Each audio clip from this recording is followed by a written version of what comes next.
Varicose veins కి సరైన చికిత్స కోసం సంప్రదించండి ఎవిస్ హాస్పిటల్. సుమన్ టీవీ ప్రేక్షకులందరికీ స్వాగతం. మాఘమాసం మొదలవబోతోంది. శుద్ధ పాడ్యమి రోజు నుంచి మాఘమాసం మొదలవుతుంది. నెల రోజుల పాటు మాఘమాసం కొనసాగుతుంది. నెల అని చెప్తాం కానీ 30 రోజుల కంటే ఒక రోజున్నర ముందే మాఘమాసం వెళ్ళిపోతుంది. అయితే ప్రతి నెల మాసాలు మారుతూనే ఉంటాయి. ఏమిటి ఈ మాఘమాసం ప్రత్యేకత అంటే, మనకి ప్రత్యేకమైన మాసాలు కొన్ని చెప్పబడతాయి. చైత్రం నుంచి ఫాల్గుణ మాసం దాకా మొత్తం 12 తెలుగు నెలల్లో ఒక్కొక్క మాసానికి ఒక్కొక్క ప్రత్యేకత ఉంది. కొన్ని మాసాలలో విరివిగా పూజలు, వ్రతాలు, నోములు, పర్వదినాలు, పండుగలు, మనం విశేషంగా 10 రోజులు జరుపుకునే పండుగలు కూడా ఉంటాయి. కొన్ని మాసాలు కొంచెం సాధారణంగా వెళ్తుంటాయి. ఆ మాస ప్రత్యేకత దానిది. అయితే మొన్నటి వరకు మనం కార్తీక మాసంలో పొద్దున్నే తెల్లవారుజామునే లేచి వాపీకూప తటాకాదుల్లో స్నానం చేసి, తర్వాత శివారాధన, విష్ణువారాధన, సాలగ్రామార్చన, ఉసిరి చెట్టు కింద దీపం పెట్టడం, ఉసిరి కాయల్లో దీపం పెట్టడం, ఉసిరి చెట్టుకి పూజ చేయటం, అటువంటి ఎన్నో విశేషాలతోటి ఒక పూర్తి మాసాన్ని మనం కార్తీకంతో జరుపుకున్నాం. ఆ మాసంలో పురాణ శ్రవణము, పురాణ కథనము కూడా చాలా విశేషమైన విషయం. అప్పుడు మనం కార్తీక పురాణం చెప్పుకున్నాం, మీరందరూ విన్నారు కూడా. కార్తీకం తర్వాత వచ్చిన మార్గశిరం కూడా అత్యంత విశేషమైనది, అత్యంత ఫలప్రదమైనది. ఎట్లా మార్గశిర మాసంలో వచ్చేటువంటి ధనుర్మాసం చాలా ప్రత్యేకమైంది. ధనుర్మాసపు చివరిలోనే కొంత మటుకు వెళ్ళిపోయిన తర్వాత మనకి సూర్యుడు మకర సంక్రమణం చెందుతాడు. సూర్యుడు మకరంలోకి వచ్చేసరికల్లా ఈ మకర సంక్రాంతి రోజునే మహాపుణ్యకాలం అని, అక్కడి నుంచి ఉత్తరాయణం మొదలవుతుందని చెప్తాం. ఈ ఉత్తరాయణం అంటే ఏమిటి? సూర్యుడు తన నడకని కొన్ని డిగ్రీల ఉత్తరం వైపుకి వాలి నడవడం మొదలు పెడతాడు. ఈ నడక వాలి మొదలుపెట్టే కాలం అత్యంత ఫలప్రదమైన కాలమని, ఉపాసనా కాలమని చెప్తారు. అయితే దీంట్లో ఈ సూర్యుడు నడక మొదలు పెట్టంగానే వస్తున్నటువంటి లేదా మధ్యలో ఉన్నటువంటి పుష్యమాసము శూన్యమాసంగా చెప్పబడుతుంది. సూర్యుడి నడక మనకి చాలా ముఖ్యమైనప్పటికీ పౌష్యము సగం ఉన్నది కదా, ఇంకా అదేమో శూన్యమాసంగా చెప్తారు. శూన్యమాసం వెళ్ళిపోగానే మొదలయ్యేటువంటి ఈ మాఘమాసము చాలా విశేషమైనది. ప్రత్యేకమైన పర్వదినాలు ఉన్నాయి. మాసం అంతా కూడా సూర్యారాధన చాలా విశేషంగా చేయబడుతుంది.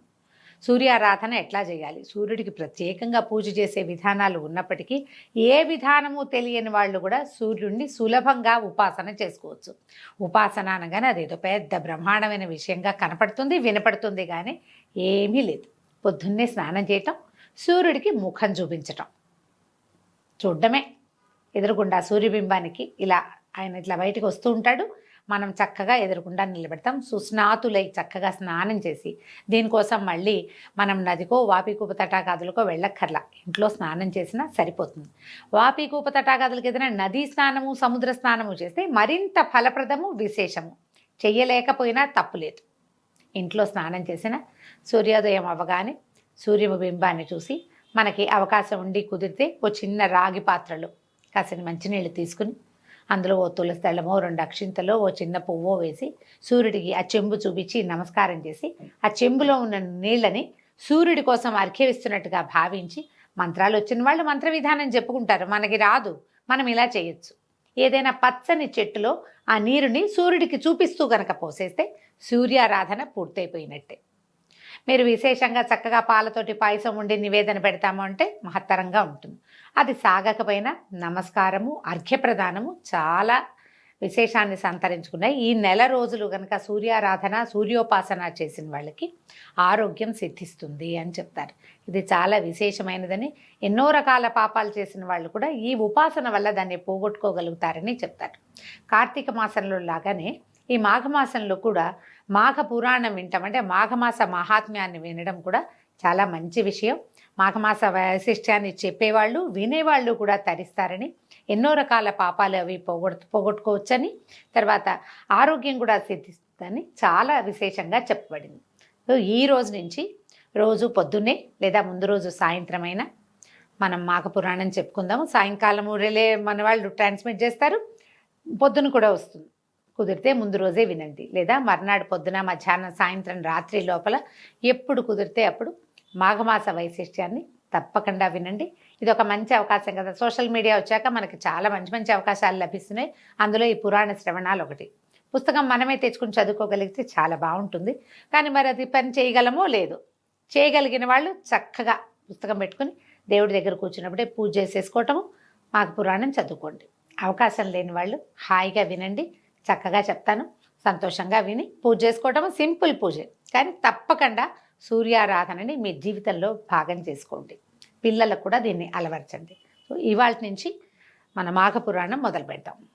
ఏం చెప్తున్నారో చూద్దాం. మాఘ పురాణంలోని మొదటి అధ్యాయంలో ఉన్నాం. భరతభూమి పవిత్రమైన పుణ్యభూమి. ఇందు నైమిషారణ్యము సకల పురాణ పురుషులకు, మహాయోగులకు, మహర్షులకు నిలయమైనది. అందు సౌనకాది మహామునులు లోక కళ్యాణార్థము ఒక మహాయజ్ఞాన్ని తలపెట్టారు. మరి మహర్షుల జీవితం అంతా మానవ శ్రేయస్సు కొరకే కదా. నిజంగా చూడండి, మనకి 12 నెలలు ఉన్నాయి. జనరల్గా మనం ఏం చెప్పుకుంటామండి, పోయింది పొల్లు, ఇవాళ రోజు పోతే నిన్నటి రోజు పోయింది, ఇవాళకి రాదు, ఏది రాదు. నిన్న చేసేసింది ఏది ఇవాళ మనం మార్చలేము. ఒక్క నిమిషం కూడా పోయిన కాలం తిరిగి రాదు. కానీ మనకి నెలలు మాత్రం తిరిగి వస్తాయి, ఆ ఋతువులు తిరిగి వస్తాయి, పర్వదినాలు తిరిగి వస్తాయి. ఈ సంవత్సరం మాఘమాసం ఏమీ చేయలే, పొద్దున్నే ఒక్కరోజు కూడా పొద్దున్నే లేచి సూర్యుడి మొహం చూడలేదు. వచ్చే సంవత్సరం చూడు, పోని నిరుడు చూడలేదు, ఈ ఏడాది చూసేందుకు మనకు అవకాశం ఇస్తుంది. మిగిలినవన్నీ వెళ్ళిపోతాయి, కానీ ఇవి మాత్రం వెళ్ళవండి. మనం పోగొట్టుకున్న కాలం పోతుంది. కానీ పర్వదినాలు, మంచి అద్భుతమైన ఋతువులు, అద్భుతమైన మాసాలు, పూజా విధానాలు ఏటా సైకిల్ చక్రంలాగా తిరిగి కిందున్న చుక్క మళ్ళీ పైకి వస్తూనే ఉంటుంది. మనకు అవకాశం ఇచ్చారు. అది ఇచ్చినది ఎవరు? మన మహర్షులే. వాళ్ళకి ఎప్పుడూ కృతజ్ఞులుగా ఉండాలి. తప్పకుండా ప్రతి మనిషి ఋషి రుణం తీర్చుకోవాలట. ఋషి రుణం తీర్చుకోవాలంటే ఏముంది, వాళ్ళు చెప్పిన విధానాన్ని పాటిస్తే సరిపోతుంది. అంతకంటే పెద్దగా ఏం చేసి ఎక్కర్లేదు. మన జీవితంలో నుంచి ఏది తీసి ఇవ్వక్కర్లా. ఇది చేయండి అని చెప్పారు, చేస్తే సరిపోతుంది.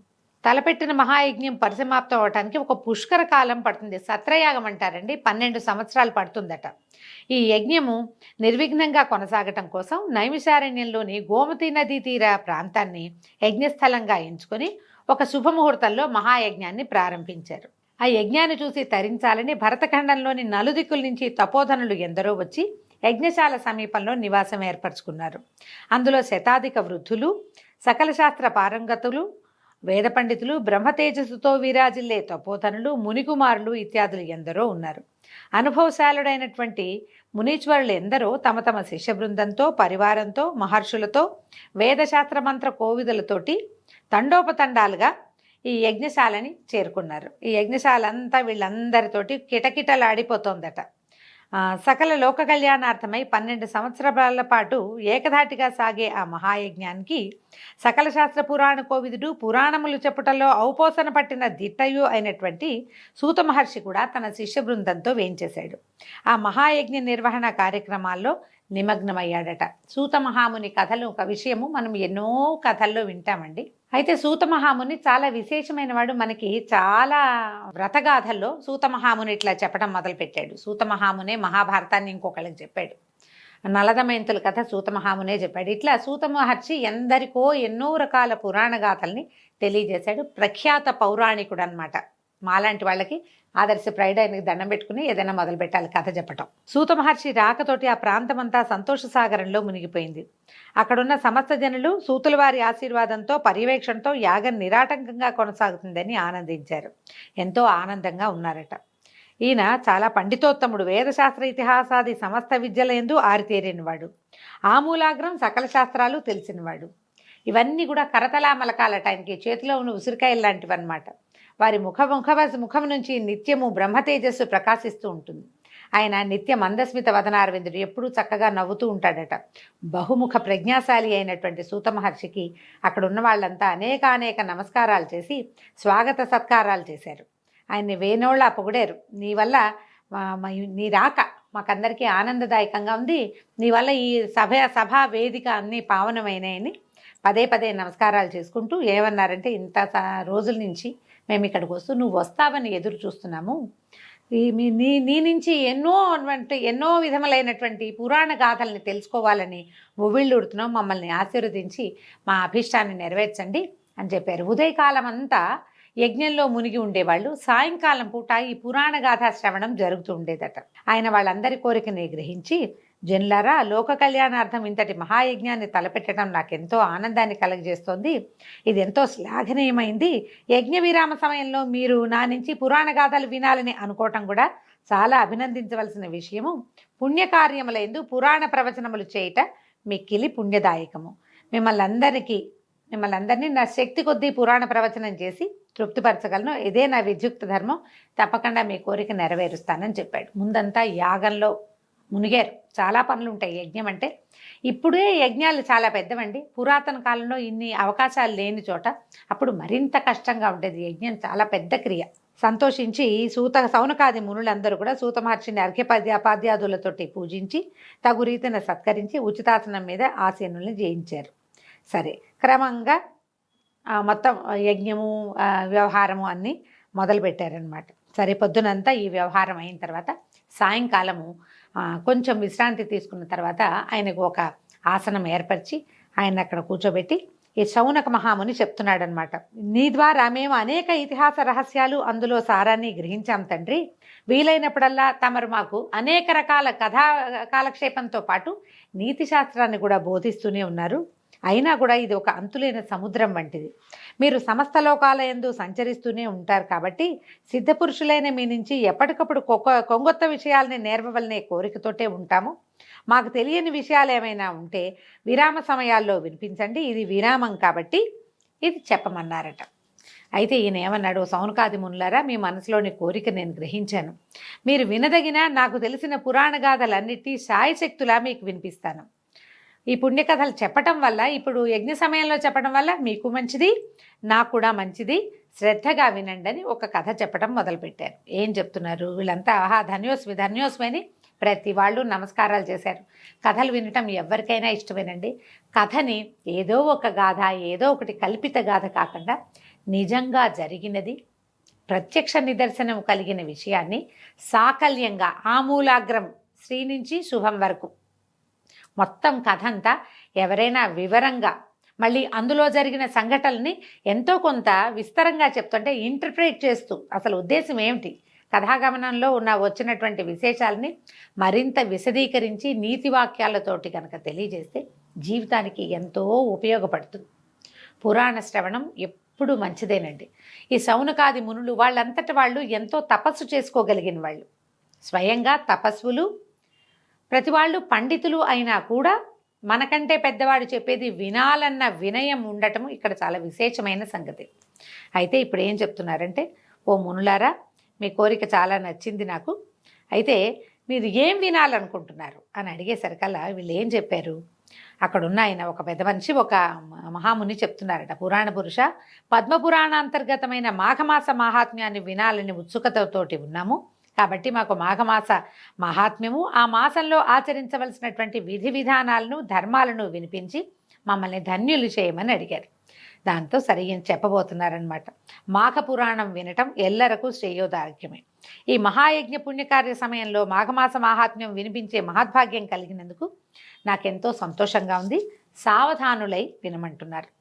ఓ మునిశ్రేష్ఠులారా, నేను రోమహర్షణ మహర్షి కుమారుడను, వేదవ్యాస మహర్షికి ప్రియ శిష్యుడను. నా తండ్రి సకల శాస్త్ర కోవిదుడు అగుట చేత ఆయన వద్ద నుంచి నేను సకల శాస్త్రాలు అభ్యసించాను. అదీకాక వేదవ్యాస మహర్షికి ప్రియ శిష్యుడిని అయినందువలన నా గురువుగారి దయ వలన నాకు అబ్బిన జ్ఞానమంతటినీ 10 మందికి పంచిపెట్టి పరమాత్ముని సన్నిధిని చేరాలనే కోరికతోటి ఉన్నాను. ఆయన దయ వల్లనే మీరు అడిగిన ప్రశ్నలన్నిటికీ జవాబు చెప్పగలవాడిని అయ్యాను. ఇవి పుణ్యగాథలు, సకల లోకములను తరింపచేయును, సర్వశుభములను ఒసగును. పూర్వం మీరడిగినట్టే వశిష్ఠ మహామునిని దిలీప మహారాజు మాఘమాస మహాత్మ్యాన్ని వివరించమని కోరాడు. తన కులగురువు అయినటువంటి వశిష్ఠుల వారు చెప్పిన దాన్ని దిలీప మహారాజు శ్రద్ధగా విని తరించాడు. దాన్నే మీకు ఇప్పుడు చెప్పబోతున్నాను, సావధానులుగా వినమన్నారు. దీంతో మొదటి అధ్యాయం పూర్తయిందండి. రేపు ఉదయం మళ్ళీ 2వ అధ్యాయంతో కలుసుకుందాం. నమస్కారం.